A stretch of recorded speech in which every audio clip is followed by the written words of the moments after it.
नमस्ते विद्यार्थी मित्रांनो, combine group बी याच्या पूर्वपरीक्षेमध्ये 19ला हा प्रश्न विचारण्यात आलेला आहे. हा प्रश्न सोडवायचा आहे कसा. दोघ जण आहेत आणि दोघांच्या वयांचं गुणोत्तर 3:11 दिलेला आहे. विकास हा मीनाच्या वयापेक्षा 12 वर्षांनी लहान आहे आणि मीनाचे वय 7 वर्षांनी किती होणार आहे? 85. जर मीनाचं वय 7 वर्षांनी 85 होणार असेल तर तिचं आत्ताचं वय म्हणजे 85 वजा 7 करावं लागेल. म्हणजेच या ठिकाणी तुम्हाला 78 या ठिकाणी तुला उत्तर मिळेल. आता मीनाचं वय जे आहे हे मीनाचं वय 78 झालं. आता त्याच्या अगोदरचं काय दिलंय? विकास हा मीनाच्या वयापेक्षा 12 वर्षांनी लहान आहे. म्हणजे विकासचं वय काय असेल बाळांनो? 78 वजा 12 म्हणजेच या ठिकाणी 66.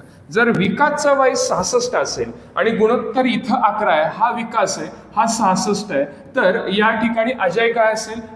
66 होतं. तर 3 गुणिले 6 करायचं, साहित्रिक 18. म्हणजे या ठिकाणी अजयचं वय किती असणार आहे? या ठिकाणी 18 असणार आहे. अजयचं वय किती आलं? 18 आलं.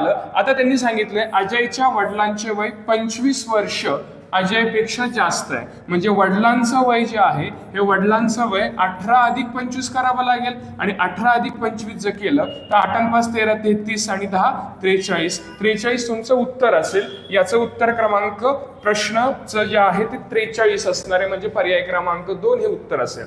अशा पद्धतीमध्ये तुम्ही जर पेपर सोडवला तर तो कमी वेळामध्ये तुमचं उत्तर निघतं आणि तुम्हाला जास्त मार्क्स मिळतात. अशाच प्रकारचे व्हिडिओज पाहण्यासाठी या ठिकाणी चॅनलला सबस्क्राईब करायला विसरू नका. So lastly, thanks for watching.